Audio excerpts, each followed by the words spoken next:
And you mentioned something about the film industry, which I was going to ask you because I remember you did tell me that you were like a stuntman. I Like, am a stunt. Well, yeah, not that I was. I yeah. I am a mean, yeah, you still are. Yeah. How is it like working in Hollywood and just like being a stuntman in general? Oh, What got you into it? yeah. Well, I mean, um, for me, I think I tried everything else until I just could not find an industry that I was happy in. And then I realized that it wasn't the jobs or the industries that I was in. It was me ignoring the desire to go work in the film industry. So I had always done plays in school. I was in high school. I instead of graduating in 3 years, I took my senior year and just did theater. And so I was always had an interest in television and film. And so once I finished college and my son was old enough, then I made the jump and went down and got involved in the entertainment business. And as a martial artist, you have three ways that you can make a living. Okay. Now, you can go get a job and do martial arts, and there's plenty of people who have careers, doctors, lawyers, very Yeah, successful people, and they do martial arts, but they don't do martial arts for a living. So, for a yeah, living, as a martial artist, you have three avenues. The first one is that you can teach, right? You can open up a school and you can teach. That's the most obvious. Now, thanks to mixed martial arts, a lot of martial artists can now make a living as fighting, right? And in the past, if you weren't a kickboxer, you really didn't make any money fighting in martial arts, right? So if you're a yeah, karate or if you were a kung fu guy or wrestling, you didn't make money unless you were like you couldn't because you had to do kickboxing. But now with yeah, mixed martial arts, you can bring a skill set, pick up the other skill sets, and you can fight. So yeah, so the first one was you can teach martial arts to make money as a profession. You could fight, or what martial arts have been doing since the dawn of time, and especially in Hong Kong, right? You work in the film industry, right? You do fight yeah. choreography and you do fight scenes, and so that's what I did. I went down to L.A. and I had a mentor here in Bakersfield who's a stunt guy, Jim Hardy. Big shout out to him. Thank you very much. He guided me and showed me how to get into the business, got me my first jobs, and then I from there I just went through all the normal struggles that anyone does, and then made a career out of being a stuntman. So So, have you what are some like of the movies that you worked in as a stuntman? uh, let's see. Call of Duty. Oh, well, sorry, Call of Duty's video game, but I've done Star Trek. I've done Flags of Our Fathers, Letters from Iwo Jima. Um, I've done I the films I worked on this year are untitled, so I don't know what the working titles are going to be. I This summer I was in Mexico for 3 months and I doubled Channing Tatum on a film with Zoe Kravitz directing. And Yeah. then I was in Scotland this year working on another action film. So that has yet to be titled. So, but I work in television, film, and video games and commercials. So, like the video games, the most famous one being Call of Duty franchise, which I worked on for several years, like 5 or 6 years, off and on throughout that time period. Oh, really? Like the Yep. first one, I'm guessing, right? Pardon me? The first one, Call of Duty. Call of Duty. The first one I worked on was World at War. Oh, That was the one where they went back to World War II, and then okay. from there I went on to World at War, and then I worked on another one. Then I did um, uh, what is it? Modern or Black Ops 2, Zombie Packs, like all these different generations of Call of Duty. I'm assuming the job in general, overall, is like a very demanding job, right?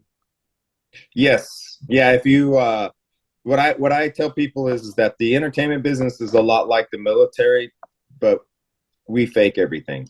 If I die, I get to come back. If I get blown Yeah. up, I'm not really blown up most of the time. But Yeah. yeah, it's just like any other contracting work. It's feast and famine. You get real busy, Okay. you have time off. Okay.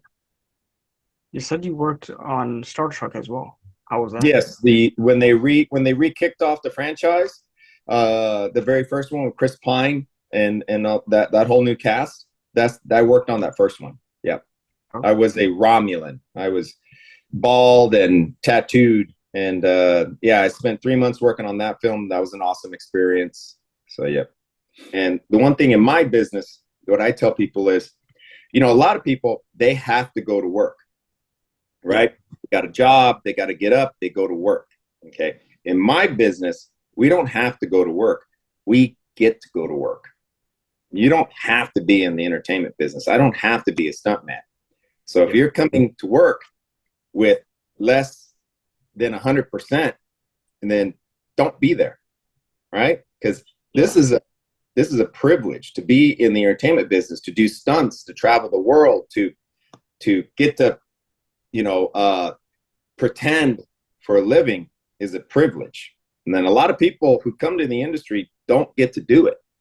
So don't come to set and not be ready to give 100%, right? I like that. I like that because it's kind of like usually assuming it's like a passion of someone, and it's something that you should be giving 100% to.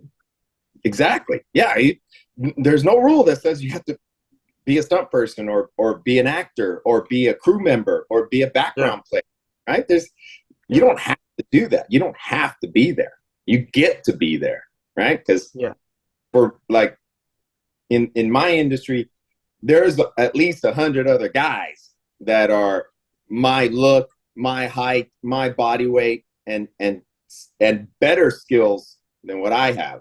So it's a privilege for me to be able to go to work. So if I go in there with an ego, the coordinator is going to go, "Well, Chris, you're gone. There's another 100 guys with more skills than you do that I can call the set with a better attitude, right?" Yeah. No, And I I like that mindset. Yeah, well, I've been kicked off a set, so I especially now at my age, I do oftentimes some people come to me for information or for stuff, but very very early in my career, I was doubling a lead actor, and in my business we call that a 1X. When you double the lead in a film or a television, that you're as a stunt person, one is the lead, right? Yeah. Let's say it's Tom Cruise, since we threw that name out there already. So one first person on the call sheet is Tom Cruise. Yeah. In the stunt department, the person doubling them is called 1X. You're the first double, right? Oh. And so, I got one of my early doubling jobs, and I'm in Romania, and I'm all, my head swelled, and I was doing the choreography and all this stuff. And so I gave the coordinator an attitude on set, and he turned to the director and he said, "Hey, either he leaves or I leave." And so I spent the next couple of days realizing that I wasn't the hot shit that I thought I was. Yeah. Yeah. After I apologized and learned my lesson, the coordinator called me back, and it's not uncommon in my business, to get a little bit too much of an ego when you first get there, right? Yeah. So hard lesson. Yeah. Yeah. No, that's true. So, Yeah. before we end off, do you have anything you want to say that you didn't get a chance to say, or Is there anything that any I didn't closing thoughts? cover that you'd like to cover? Is there any questions or anything you have that? Mm, let me try and think. Wh- What would you say is the hardest part about being a stuntman? Uh, I I'll tell you what and this is probably for all the industry. Yeah. And it's always like giving advice, but anyways, I'll just do it anyways. When you get into this business, and I believe it's across the board, it doesn't matter just as a stunt person, crew member, actor, you know, uh, it isn't, it has to be the first priority, the biggest, the only thing. So uh, uh, a buddy of mine, uh, um, and he doubles. He's a big time double now and stuff and whatnot. But he gave me this analogy, and that's what really made sense. Is that it has the industry has to take priority over everything, over your relationships, over the you're going to Christmas parties, going to birthday parties. And it also, in my business, it also has to take a priority over your health.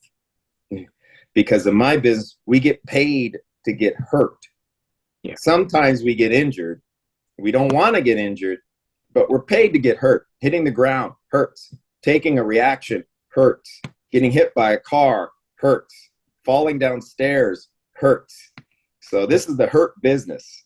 But it has this business, and whether you're a director and crew actor, it has to be the main thing above everything else. So, and whenever you're pursuing something out of like working a regular job with, like, let's say you're an athlete, let's just say you're pursuing a higher level of education career, right? Like a doctor, a lawyer, any of these pursuits that require more than just showing up and punching a clock, right? They have to be your priority for a certain time, right? When you're in law school, you can't, most people don't make it through law school and party full time. Okay. Yeah. There's a certain time where you got to buckle down, and that has to be your only thing for a little while, right? Yeah. So in the entertainment business, it has to always be first, because you'll get the weirdest calls at the weirdest times. Like, for example, last year, my buddy called me to take over a film for him. And I'm like, oh, sure, no problem. I figuring it was going to be filmed in LA. So after I agreed to take over the film, he goes, oh, by the way, you're going to spend, 6 weeks in Scotland. I'm like, okay. So then I had to rearrange my life and go to Scotland. Right. But regardless of what was going on in my life at that time, either I went to Scotland or I didn't take the job. Right. So in my business, it has to take your priority over everything. And that's hard. It's very hard. It's hard on relationships. It's hard on families. And it's hard on the individual, because it's hard to do these other things in life. You see what I'm saying? Yeah. Yeah. That's So a good point, because that's how passions are in general.